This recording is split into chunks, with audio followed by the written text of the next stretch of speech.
Hello you guys, welcome back to another review. In this one, we're going to take a look at a screen recorder called Fraps. Now, if you do know what Fraps is, it's probably because you went to Google and said, what is the best screen recorder out there? Or what is the most famous screen recorder out there? Fraps is one of the better screen recorders. And I'm not going to lie, it is one of the most used screen recorders.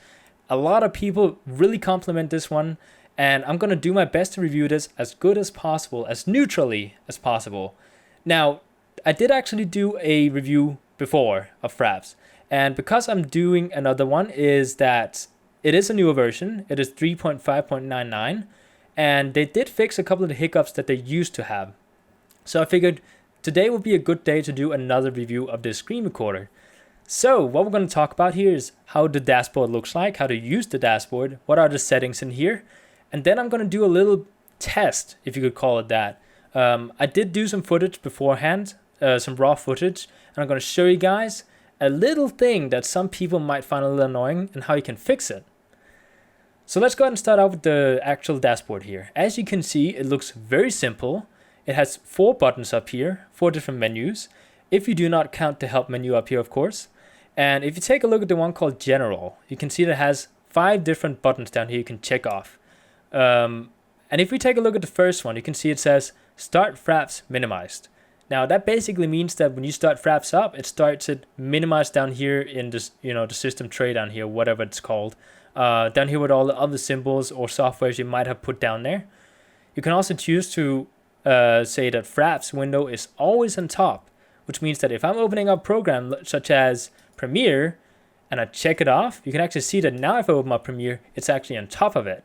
It's always going to stay on top. I can't see a reason for doing this, so I'm just going to go ahead and check that off. You can also choose to run Fraps on Windows Starts. Now, if you're one of those people who uses Fraps more than just recording screens, and I'm talking about checking your frame rates at all times, some people do this, and even if they're not recording a game, they do like to have Fraps open just so they can see how much of a frame rate they do have when they're playing. I do that from time to time. This one is very neat to check off. I do not do this because I don't record my screen every time I open up, so I'm just going to leave this checked off.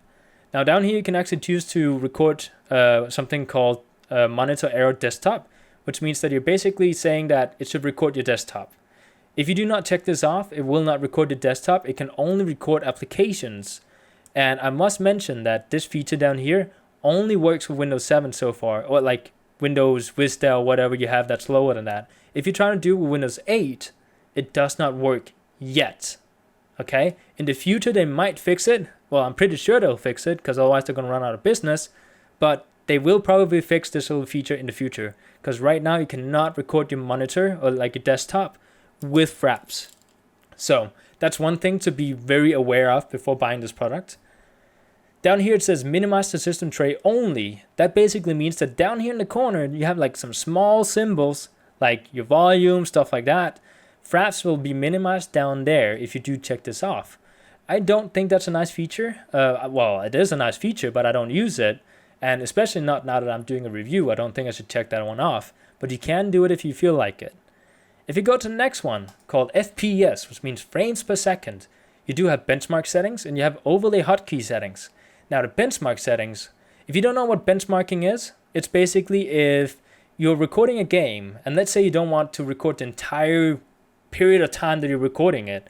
If you only want to record some of the highlights, you can actually pre-program the software to record the last X amount of seconds of your gameplay. So right down here, I actually checked it off at 60 seconds. So if I click F11, it says here, it will actually record the last 60 seconds of my gameplay. So instead of recording the entire gameplay and having to edit and find all the places where I found highlights and stuff like that, I can just do this every time I find something interesting in a game that I want to record, which is kind of neat. Down here, you do have some benchmark settings like FPS, frame times, min-max AVG. I'm not quite sure what these do. I have not played with them a lot. I should probably have investigated that before I got started here, but I figured why not have something that you guys can go and explore for yourself. So that you're going to have to Google. Over here, we do have overlay hotkey settings. We have a button here that we need to click in order to change the overlay. Now, right now, I've set it to hide overlay. If I do decide to, check off the corners, when you record or when you have Fraps open, you will have a little frames per second counter up in the corner. and you can actually decide where you want that one placed, or if you do want it hidden and don't want to see it. The frames per second counter, I do personally think you should have on there because it really helps. So you can see if suddenly your game gets very laggy, is it because of the frames or is it because of the game? So I think it's a nice feature to have on. You can also say that you only wanted to update the overlay once a second. By that, it means that when you do have the frames per second counting up in the corner, it constantly, I swear, it looks like every millisecond, it's updating how many frames per second it's counting at. So it go up and down from time to time. If you check this one off, it will only update the little overlay up here every second, which means that you don't get all those numbers going up and down, and you get all distracted and stuff when you're playing. So that's a nice feature too. I'm actually going to check that one off because I think that's pretty nice to have on. If you go to movie settings, this is actually where you will be spending the most time. This one says, where do you want to record your footage? And you should probably change this one as soon as you get your hands on Fraps. Because if you don't do this, the preset is usually your main drive, which means that it's going to start filling up your main drive. And trust me, when you record with Fraps, it takes up a lot of space compared to some other screen recorders. It takes up a crap load of space, if I have to say it nicely. And I mean, if you edit this in post-production and export it, it will take up a lot less space. But the raw footage itself takes up a humongous amount of space. So don't use your main drive. Do use a external hard disk or something like that. It makes it a lot easier. Down here we have the hotkey for the recording. As you can see right now, I have mine set to the number key.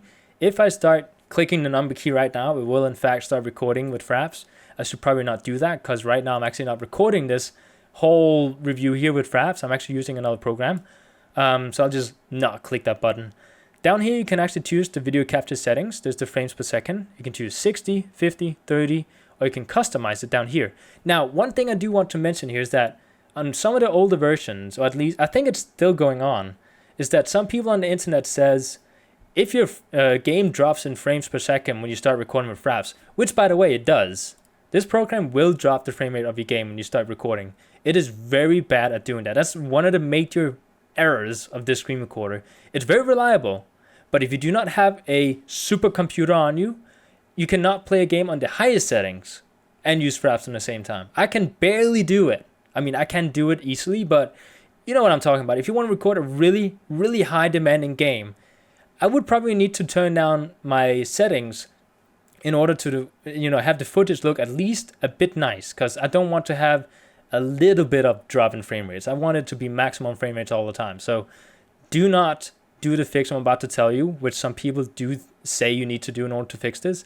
If you go down here and click this customized frames per second off and you do this 99999, and then oh my god, or some people actually tell you type 120 and that'll fix it. If you do this, your CPU will focus. The higher frames you record at, the more CPU power Fraps takes up. If you do this, I promise you, your frames per second will probably drop a lot more than if you choose a low frames per second. Okay? Now, a lower frames per second, like 30, I find to be plenty when I record a game. I don't need 60 frames per second, because when it goes up on YouTube, YouTube can only show you the videos at 30 frames per second anyways. If I have a 60 frames per second footage and I upload to YouTube, it makes it 30 frames per second anyways. So there's no reason to use more than 30 frames per second. Okay? At least if you're using YouTube for this sort of thing. Down here it has something called loop buffer length. I'm not sure what that is. Down up here, actually, I forgot something here. This says if you want to change the video settings to be full size or half size. Now, full size, I always use. It's kind of nice that it has half size, because then it won't fill as much when you record it. It won't be as many gigabytes when you have the raw footage on you. But choosing half size makes the footage half the quality of if you chose full size. It makes it so crappy to look at that you would be embarrassed to show it on YouTube.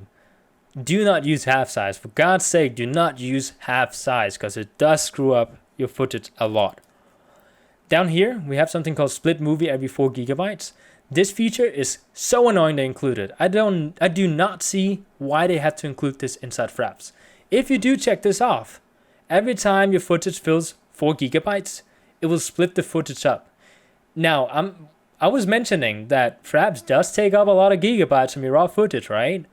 When you do this, if you record for, let's say, an hour, you're going to have so many video clips that you need to put together in editing and then upload. It is so annoying, especially if people like me who likes to maybe brighten up the footage a little bit so you guys can better see what's going on. If I have to put the same brightening effect on every single clip in post editing, it gets so annoying.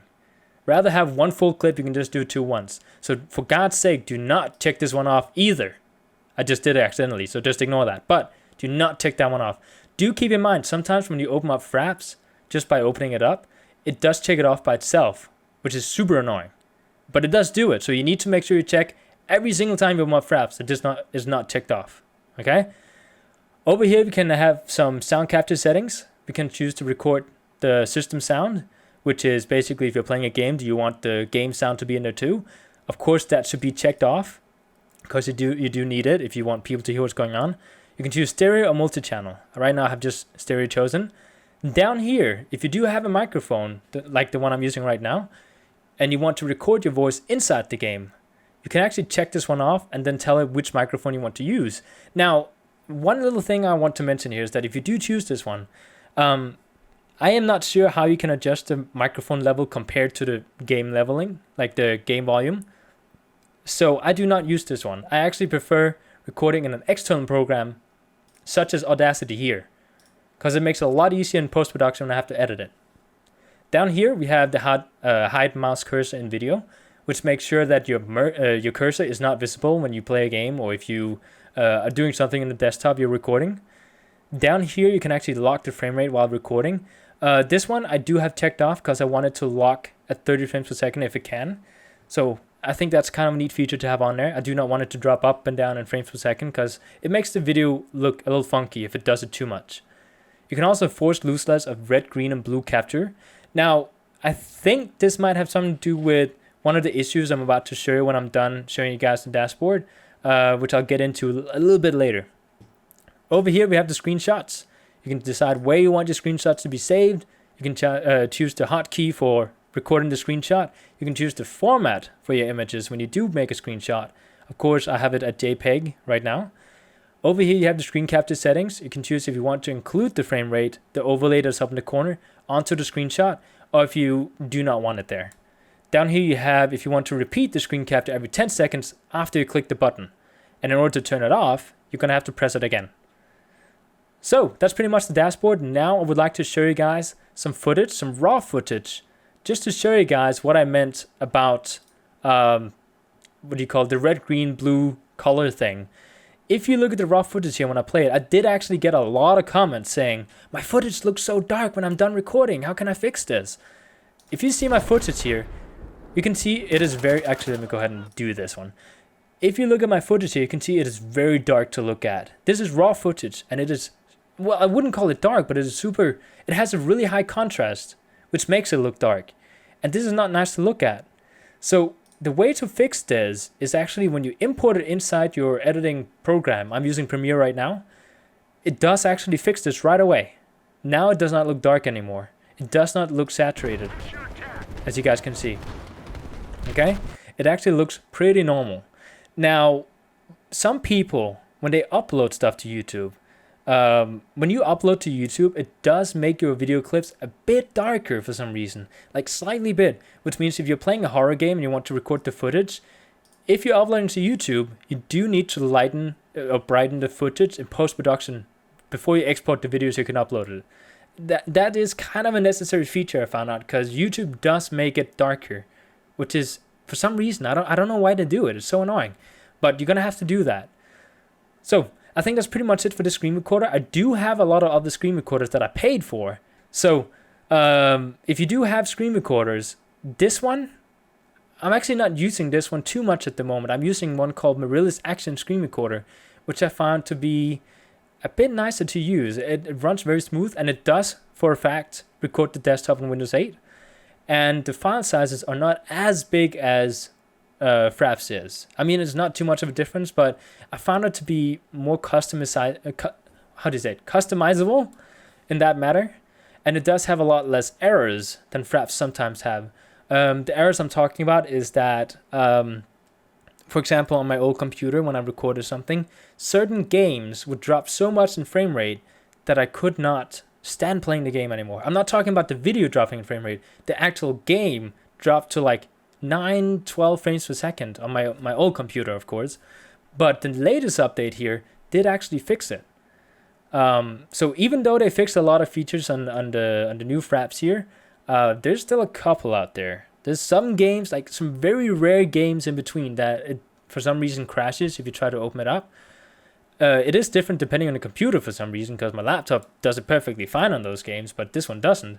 On the other hand, my laptop does screw up the screen recording on other games that this computer for some reason doesn't do it on. So it's a little flexible there. I'm not quite sure how to tell you guys which games it works for and does not work for, but I hope you guys enjoyed this review. I hope you guys don't think I talk too much, because I really want to share my personal opinion with you guys while still remaining neutral, of course. So I hope you guys enjoyed this. Don't forget to click that subscribe button. It helps a lot. And I hope to see you guys later. Bye.